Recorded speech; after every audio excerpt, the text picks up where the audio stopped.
Cendrillon. Il était une fois un gentilhomme qui épousa en secondes noces une femme la plus hautaine et la plus fière qu'on eût jamais vue. Elle avait 2 filles de son humeur et qui lui ressemblaient en toutes choses.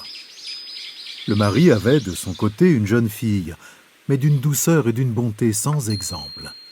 Elle tenait cela de sa mère, qui était la meilleure personne du monde. Les noces ne furent pas plus tôt faites que la belle-mère fit éclater sa mauvaise humeur. Elle ne put souffrir les bonnes qualités de cette jeune enfant qui rendait ses filles encore plus haïssables. Elle la chargea des plus viles occupations de la maison. C'était elle qui nettoyait la vaisselle et les escaliers, qui frottait la chambre de madame et celle de mesdemoiselles ses filles. Elle couchait tout en haut de la maison, dans un grenier sur une méchante paillasse, pendant que ses sœurs étaient dans des chambres parquetées, où elles avaient des lits des plus à la mode, et des miroirs où elles se voyaient depuis les pieds jusqu'à la tête. La pauvre fille souffrait tout avec patience, et n'osait s'en plaindre à son père qui l'aurait grondée, parce que sa femme le gouvernait entièrement. Lorsqu'elle avait fait son ouvrage, elle s'allait mettre au coin de la cheminée et s'asseoir dans les cendres, ce qui faisait qu'on l'appelait communément dans le logis « cul-cendron ». La cadette, qui n'était pas si malhonnête que son aînée, l'appelait Cendrillon. Cependant, Cendrillon, avec ses méchants habits, ne laissait pas d'être 100 fois plus belle que ses sœurs, quoique vêtue très magnifiquement. Il arriva que le fils du roi donna un bal et qu'il en pria toutes les personnes de qualité. Nos 2 demoiselles en furent aussi priées, car elles faisaient grande figure dans le pays. Les voilà bien aises et bien occupées à choisir les habits et les coiffures qui leur siéraient le mieux. Nouvelle peine pour Cendrillon, car c'était elle qui repassait le linge de ses sœurs et qui godronnait leurs manchettes. On ne parlait que de la manière dont on s'habillerait.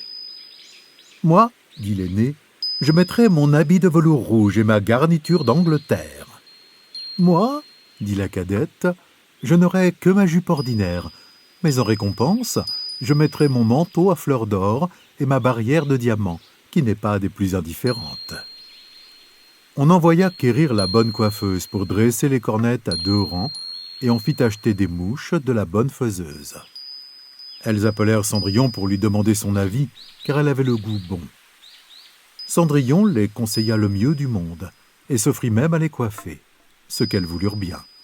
En les coiffant, elle lui disait « Cendrillon, serais-tu bien aise d'aller au bal ?»« Hélas, mesdemoiselles, vous vous moquez de moi, ce n'est pas là ce qu'il me faut. » « Tu as raison, on rirait bien si on voyait Cendrillon aller au bal. » Une autre que Cendrillon les aurait coiffées de travers, mais elle était bonne et elle les coiffa parfaitement bien. Elles furent près de 2 jours sans manger, tant elles étaient transportées de joie.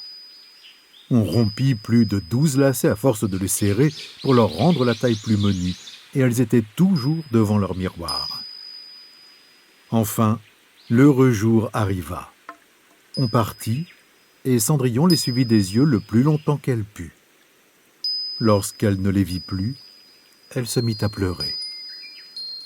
Sa marraine, qui la vit tout en pleurs, lui demanda ce qu'elle avait. « Je voudrais bien. » Elle pleurait si fort qu'elle ne put achever. Sa marraine, qui était fée, lui dit « Tu voudrais bien aller au bal, c'est ça ?»« Hélas, oui, » dit Cendrillon en soupirant. « Eh bien, seras-tu bonne fille ?»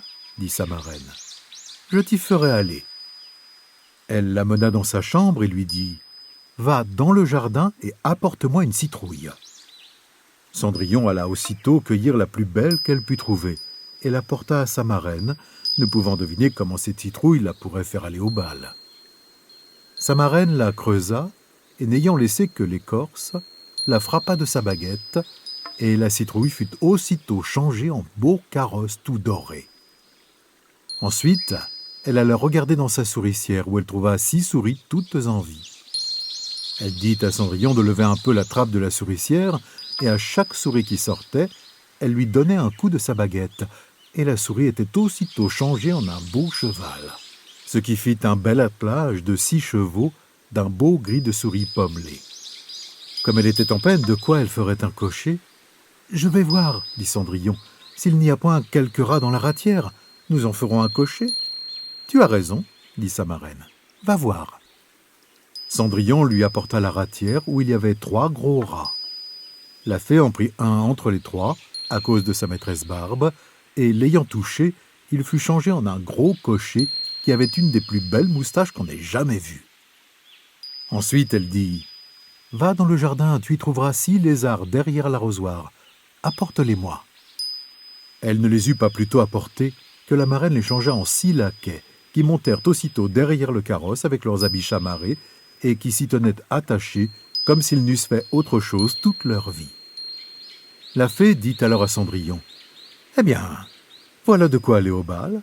N'es-tu pas bien aise ?»« Oui, mais est-ce que j'irai comme cela, avec mes vilains habits ?» Sa marraine ne fit que la toucher avec sa baguette, et en même temps, ses habits furent changés en des habits de drap d'or et d'argent tout chamarrés de pierreries. Elle lui donna ensuite une paire de pantoufles de verre, les plus jolies du monde. Quand elle fut ainsi parée, elle monta en carrosse.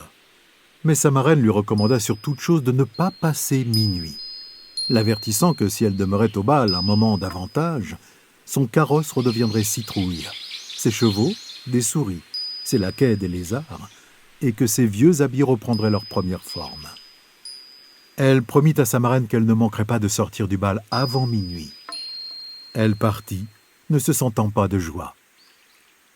Le fils du roi, qu'on alla avertir qu'il venait d'arriver une grande princesse qu'on ne connaissait point, courut la recevoir. Il lui donna la main à la descente du carrosse et la mena dans la salle où était la compagnie. Il se fit alors un grand silence. On cessa de danser, et les violons ne jouèrent plus, tant on était attentif à contempler les grandes beautés de cet inconnu. On n'entendait qu'un bruit confus. « Oh, qu'elle est belle !» Le roi même, tout vieux qu'il était, ne laissait pas de la regarder, et de dire tout bas à la reine qu'il y avait longtemps qu'il n'avait vu une si belle et si aimable personne. Toutes les dames étaient attentives à considérer sa coiffure et ses habits, pour en avoir d'elle le lendemain de semblables, pourvu qu'il se trouvât des étoffes assez belles et des ouvriers assez habiles. Le fils du roi la mit à la place la plus honorable, et ensuite la pria pour la mener danser. Elle dansa avec tant de grâce qu'on l'admira encore davantage. On apporta une fort belle collation, dont le jeune prince ne mangea pas tant il était occupé à la considérer. Elle alla s'asseoir auprès de ses sœurs et leur fit 1000 honnêtetés. Elle leur fit part des oranges et des citrons que le prince lui avait donnés, ce qui les étonna fort, car elle ne la connaissait point. Lorsqu'elle causait ainsi, Cendrillon entendit sonner 11h15. Elle fit aussitôt une grande révérence à la compagnie et s'en alla le plus vite qu'elle put. Dès qu'elle fut arrivée, elle alla trouver sa marraine et après l'avoir remerciée, elle lui dit qu'elle souhaiterait bien aller encore le lendemain au bal, parce que le fils du roi l'en avait prié. Comme elle était occupée à raconter à sa marraine tout ce qui s'était passé au bal, les 2 sœurs heurtèrent à la porte. Cendrillon leur alla ouvrir. « Que vous êtes longtemps à revenir !» leur dit-elle en bâillant, en se frottant les yeux et en s'étendant comme si elle n'eût fait que de se réveiller. Elle n'avait cependant pas eu envie de dormir depuis qu'elle s'était quittée. « Si tu étais venue au bal, lui dit une de ses sœurs, tu ne t'y serais pas ennuyée. Il y est venue la plus belle princesse, la plus belle qu'on puisse jamais voir. Elle nous a fait 1000 civilités, elle nous a donné des oranges et des citrons. » Cendrillon ne se sentait pas de joie. Elle leur demanda le nom de cette princesse, mais elles lui répondirent qu'on ne la connaissait pas, que le fils du roi en était fort en peine, et qu'il donnerait toute chose au monde pour savoir qui elle était. Cendrillon sourit et leur dit « Elle était donc bien belle. Mon Dieu, que vous êtes heureuse. Ne pourrais-je point la voir ? Hélas, mademoiselle Javotte, prêtez-moi votre habit jaune que vous mettez tous les jours. »« Vraiment, dit mademoiselle Javotte, je suis de cet avis. Prêtez votre habit à un vilain que Cendron comme cela, il faudrait que je fusse bien folle. » Cendrillon s'attendait bien à ce refus, et elle en fut bien aise, car elle aurait été grandement embarrassée si sa sœur eût bien voulu lui prêter son habit. Le lendemain, les 2 sœurs furent au bal, et Cendrillon aussi, mais encore plus parée que la première fois. Le fils du roi fut toujours auprès d'elle, et ne cessa de lui conter des douceurs. La jeune demoiselle ne s'ennuyait point, et oublia ce que sa marraine lui avait recommandé. de sorte qu'elle entendit sonner le premier coup de minuit, lorsqu'elle ne croyait pas qu'il fût encore 11 heures. Elle se leva et s'enfuit aussi légèrement qu'aurait fait une biche. Le prince la suivit, mais il ne put l'attraper. Elle laissa tomber une de ses pantoufles de verre, que le prince ramassa bien soigneusement. Cendrillon arriva chez elle bien essoufflé, sans carrosse, sans laquais et avec ses méchants habits. Rien ne lui étant resté de toute sa magnificence qu'une de ses petites pantoufles, la pareille de celle qu'elle avait laissée tomber. On demanda aux gardes de la porte du palais s'ils n'avaient point vu sortir une princesse. Ils dirent qu'ils n'avaient vu sortir personne, qu'une jeune fille fort mal vêtue et qui avait plus l'air d'une paysanne que d'une demoiselle. Quand ces deux sœurs revinrent du bal, Cendrillon leur demanda si elles s'étaient encore bien diverties et si la belle dame y avait été. Elles lui dirent que oui, mais qu'elle s'était enfuie lorsque minuit avait sonné, et si promptement qu'elle avait laissé tomber une de ses pantoufles de verre, la plus jolie du monde, que le fils du roi l'avait ramassée, et qu'il n'avait fait que la regarder pendant tout le reste du bal, et qu'assurément, il était fort amoureux de la belle personne à qui appartenait la petite pantoufle. Elles dirent vrai, car peu de jours après, le fils du roi fit publier à son de trompe qu'il épouserait celle dont le pied serait bien juste à la pantoufle. On commença à l'essayer aux princesses, ensuite aux duchesses et à toute la cour, mais inutilement. On la porta chez les deux sœurs, qui firent tout leur possible pour faire entrer leurs pieds dans la pantoufle, mais elles ne purent en venir à bout. Cendrillon, qui les regardait et qui reconnut sa pantoufle, dit en riant « Que je vois si elle ne me serait pas bonne. » Ses sœurs se mirent à rire et à se moquer d'elle. Le gentilhomme qui faisait l'essai de la pantoufle, ayant regardé attentivement Cendrillon et la trouvant fort belle, dit que cela était juste et qu'il avait l'ordre de l'essayer à toutes les filles. Il fit asseoir Cendrillon et, approchant la pantoufle de son petit pied, il vit qu'elle y entrait sans peine et qu'elle y était juste comme de cire. L'étonnement des deux sœurs fut grand, mais plus grand encore quand Cendrillon tira de sa poche l'autre petite pantoufle qu'elle mit à son pied. Là-dessus arriva la marraine, qui, ayant donné un coup de sa baguette sur les habits de Cendrillon, les fit devenir encore plus magnifiques que tous les autres. Alors, ces deux sœurs la reconnurent pour la belle personne qu'elles avaient vue au bal. Elles se jetèrent à ses pieds pour lui demander pardon de tous les mauvais traitements qu'elle lui avait fait souffrir. Cendrillon les releva et leur dit en les embrassant qu'elle leur pardonnait de bon cœur et qu'elle les priait de l'aimer bien toujours.